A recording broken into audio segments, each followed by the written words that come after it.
The typical American household shelled out $78,233 on consumer spending in 2024.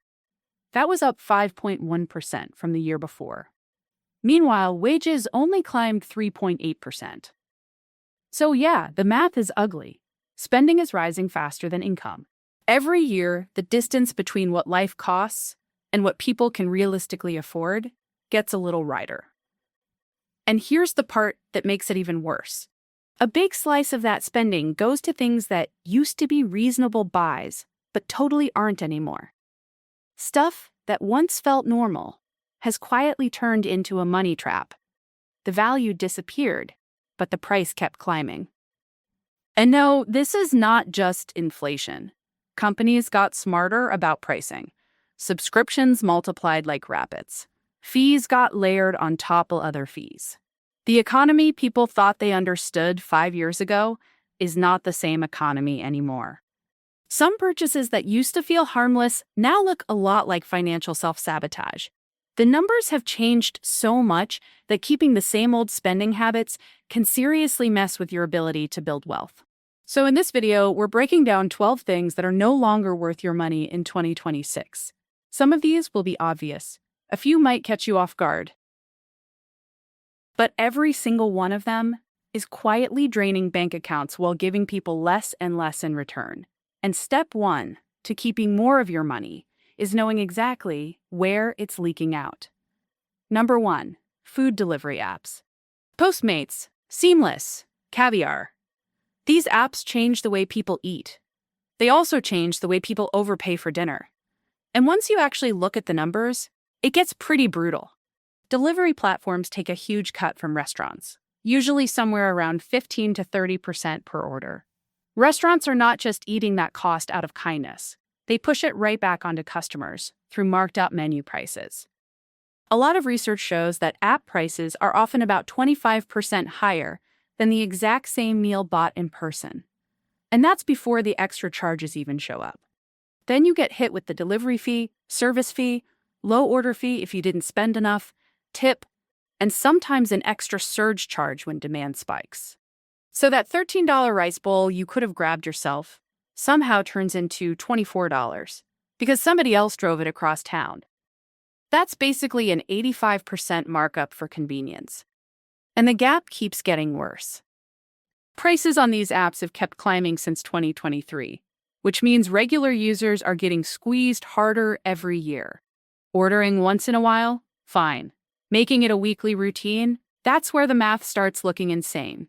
Say you order delivery twice a week, and each order costs you an extra $15 after markups and fees.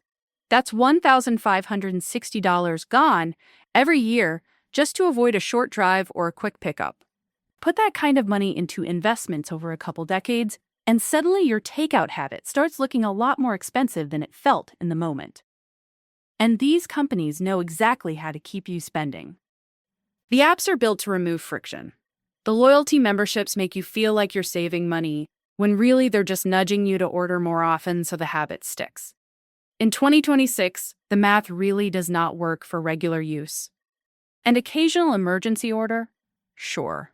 But the weekly delivery routine is basically a direct transfer from your checking account to a giant tech company. Number 2, brand new cars. The second a new car leaves the lot, it loses around 20% of its value. On a $48,000 vehicle, which is right around the average new car price in 2026, that's $9,600 gone before you've even had time to play with the settings. By the end of the first year, depreciation usually lands somewhere around 25 to 30%. So your shiny $48,000 car is suddenly worth maybe $33,000 to $36,000. That is a brutal amount of money to lose in exchange for that new car smell. And it gets even worse if you financed most of it. A lot of buyers end up upside down almost immediately, meaning they owe more than the car is worth. So now they're stuck. They can't sell it without bringing cash to the table just to cover the gap. Meanwhile, 5-year-old cars live in this sweet little zone that new car buyers keep ignoring. The biggest depreciation hit already happened. are usually still reliable. And modern vehicles can easily make it to 150,000 or even 200,000 miles with normal maintenance. So, if you buy a dependable 5-year-old car, drive it for a few years, then sell it before the big repair phase kicks in, the depreciation during your ownership is tiny compared to what the first owner took on. In a lot of cases, you can sell it for close to what you paid. That means the same chunk of money can keep rolling into your next vehicle instead of disappearing into thin air. And then there's the monthly payment. Average new car payments got painfully high by late 2025.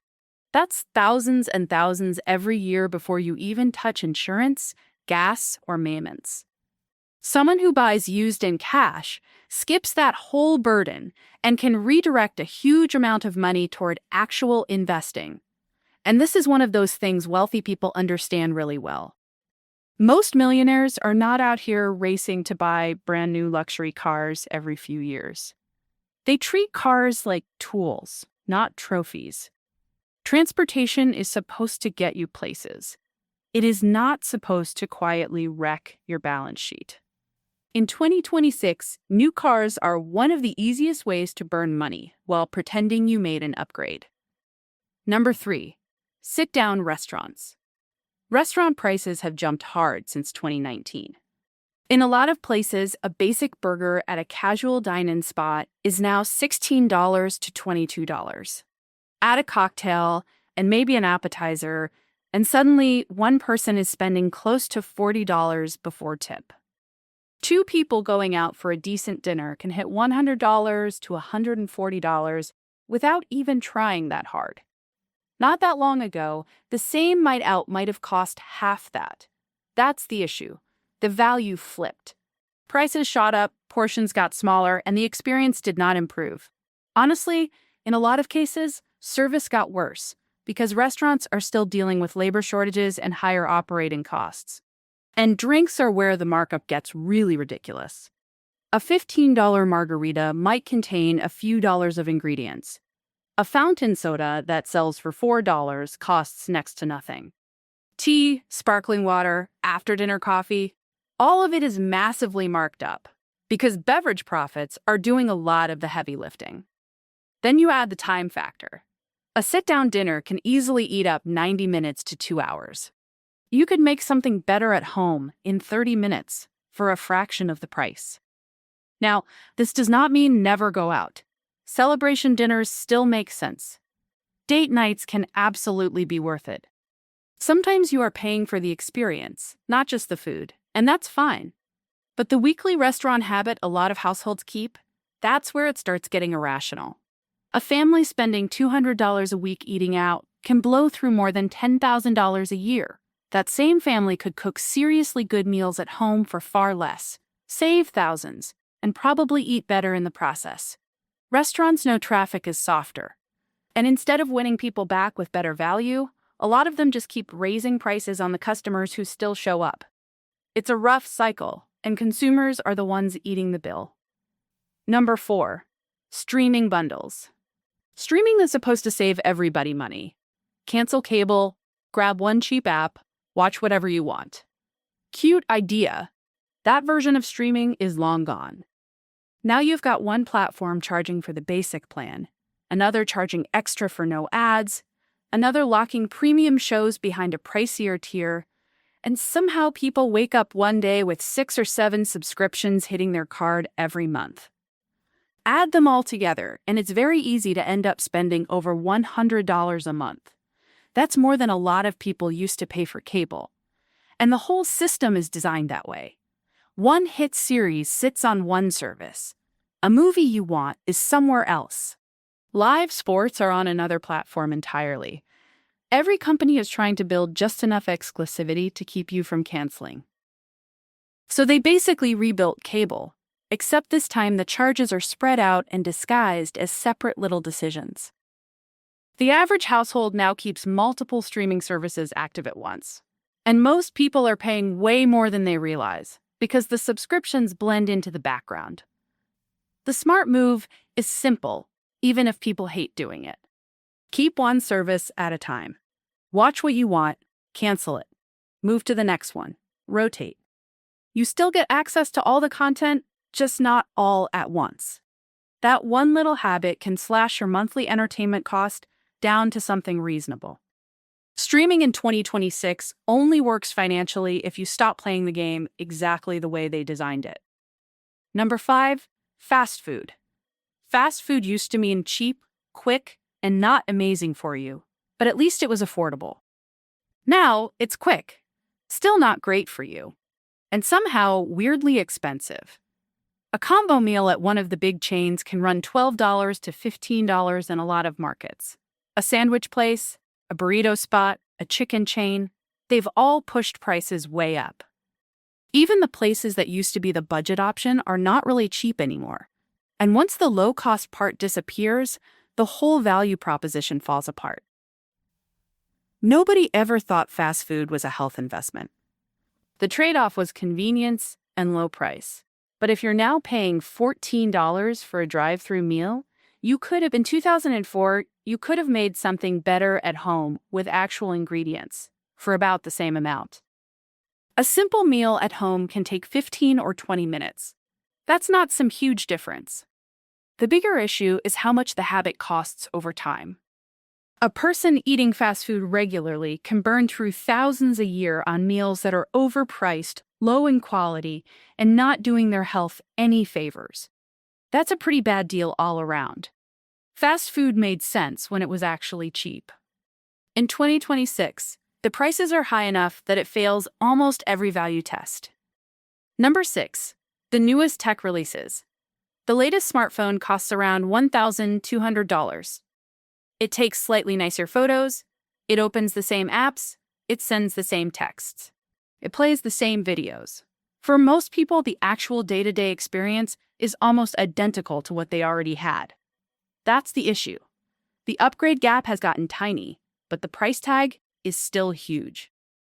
The difference between a recent flagship phone and one from a couple generations ago is almost invisible in normal life.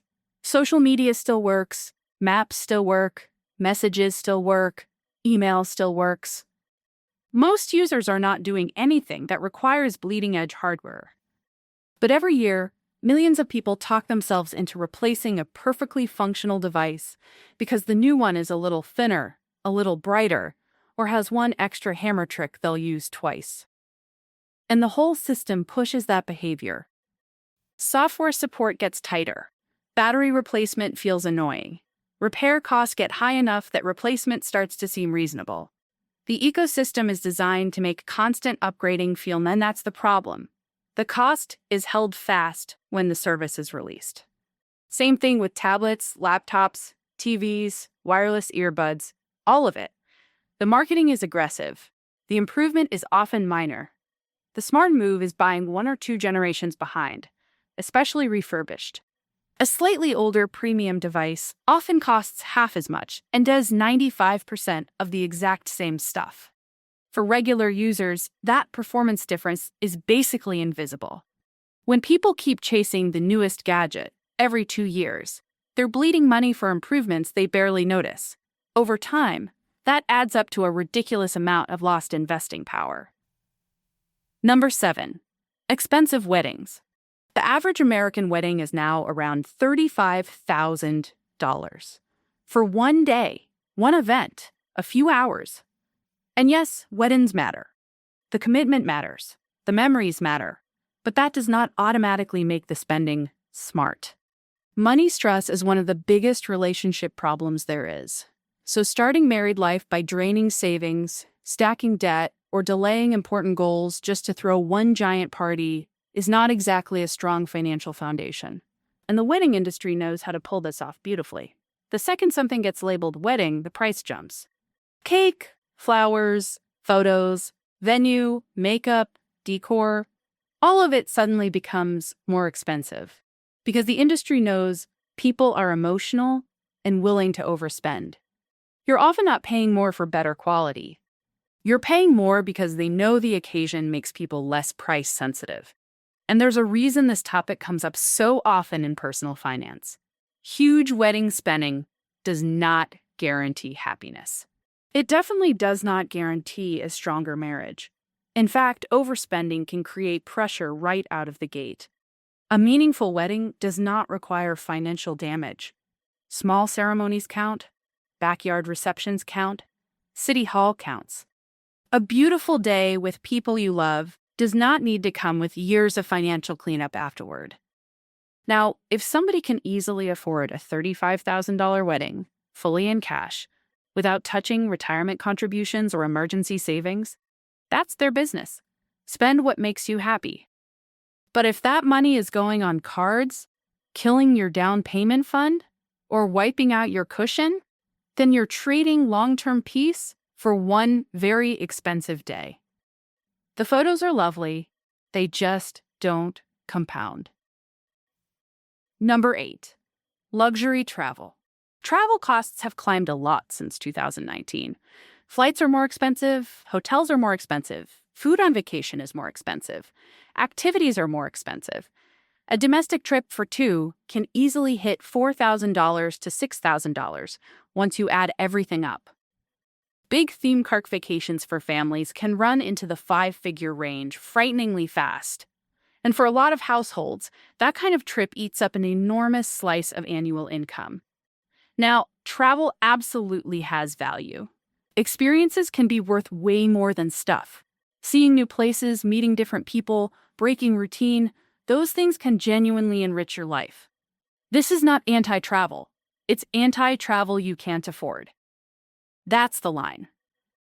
A lot of people do not have enough cash for a basic emergency, yet they'll finance a luxury vacation because they want the memories now, and they'll figure it out later. But later usually shows up as interest charges, balances that won't go away, and stress that lingers long after the trip is over. And the truth is, budget travel still delivers most of the good stuff. Road trips, off-season travel, smaller rentals, grocery store breakfasts, free museums, public beaches, walking around a new city, that can still be amazing. You do not need the premium version of every experience for it to count. The luxury travel industry raised prices because people kept paying them. That doesn't mean you have to join in. Travel that fits your budget feels fun. Travel that blows up your finances follows you home. Number 9, buy now, pay later plans. Zip, Sezzle, PayPal Pay in 4. These services made it possible to finance almost anything. Sneakers, skincare, kitchen gadgets, concert outfits, random stuff people would never have considered putting on a payment plan a few years ago. And the pitch sounds harmless. Split it into smaller chunks. No interest if you pay on time. Easy, flexible, convenient. That's exactly why it works. A $180 purchase feels like a lot. 4 payments of $45 feels manageable. So people focus on the smaller number and stop thinking about the total. That leads them to buy more than they otherwise would, and often more than they should. That's the real trick. These companies are not making money because they're sweethearts. They make money because missed payments happen, late fees happen, and spending increases when the true cost is blurred out. And that spending boost is real. People tend to spend more when they break a purchase into smaller payments because it feels less painful in the moment. But that doesn't change what's happening.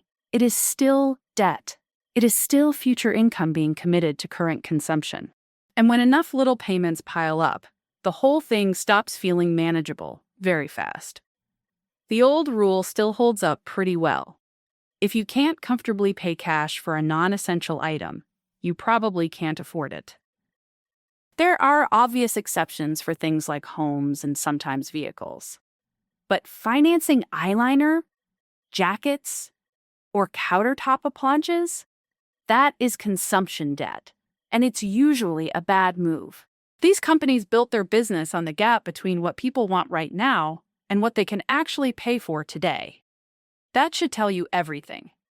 Number 10, branded products. A name brand household product can cost almost double what the store version does, even when the actual performance is extremely close. That happens with laundry soap, canned food, cold medicine, paper goods, cleaning sprays, pantry staples, all over the grocery store. And in a lot of cases, the generic version is made with nearly identical ingredients, or even produced in the same manufacturing system. That means a huge chunk of what people are paying for is not better quality. It's packaging, advertising, and familiarity. This is especially obvious with over-the-counter medication. The store brand pain reliever and the famous label version usually contain the same active ingredient in the same dose. But one costs noticeably more because the branding is stronger. So what are you paying extra for? Mostly marketing. Commercials, shelf placement, logos, brand prestige, all the stuff designed to make you feel like the pricier option must be better. Across a full year of household spending, that habit adds up fast. Families can save a serious amount of money just by switching from name brands to store brands in categories where quality is basically the same.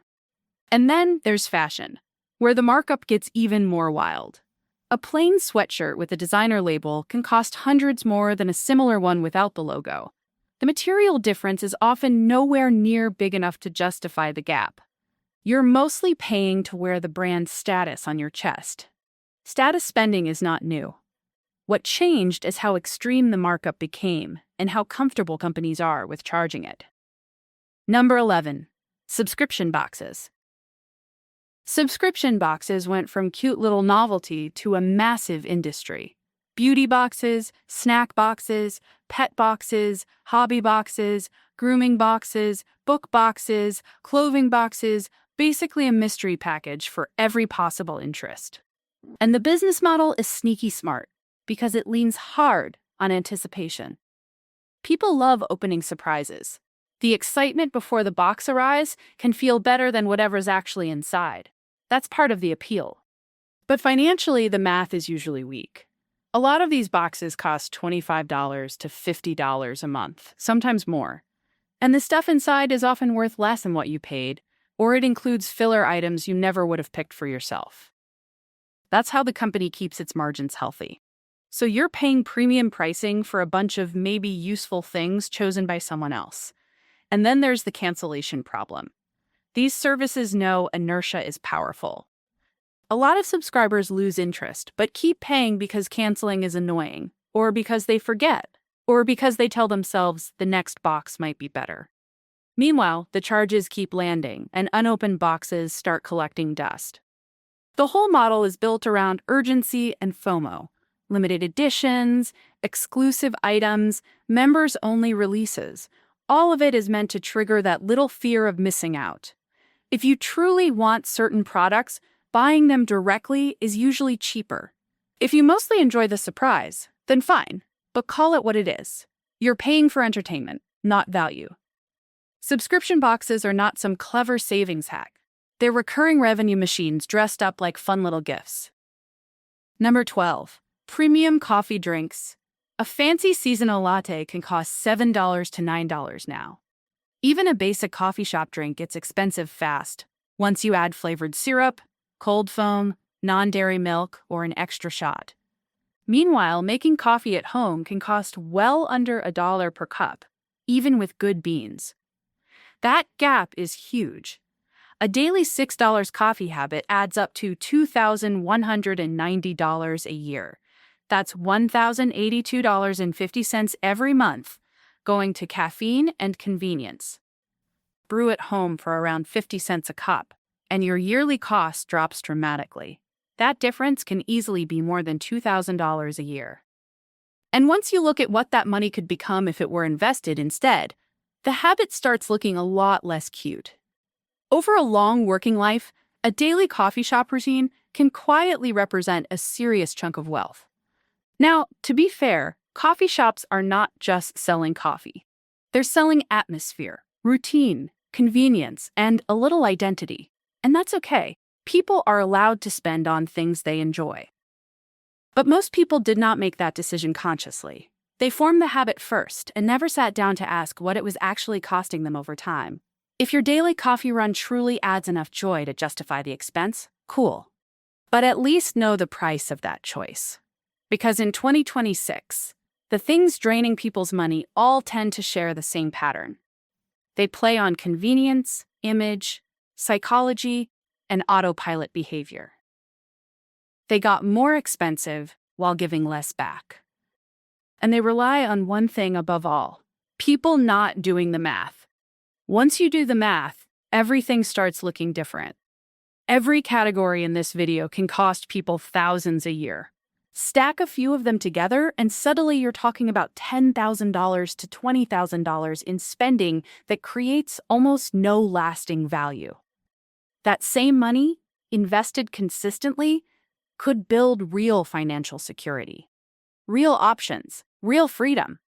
The economy wants you spending on autopilot. Apps are built to make buying easy. Marketing is designed to create cravings. Payment plans remove the pain of not having enough cash. The whole machine works better when people stay distracted. Your defense is awareness. Knowing what something really costs. Knowing what it actually gives you in return. And knowing when the gap between those two things has gotten ridiculous. None of the 12 categories in this video are automatically evil. Some of them may genuinely be worth it for you. That's not the point. The point is whether you chose the spending on purpose or whether it just happened because that's what you've always done. Your money can work for giant companies, or it can work for you. In 2026, knowing the difference is worth more than ever.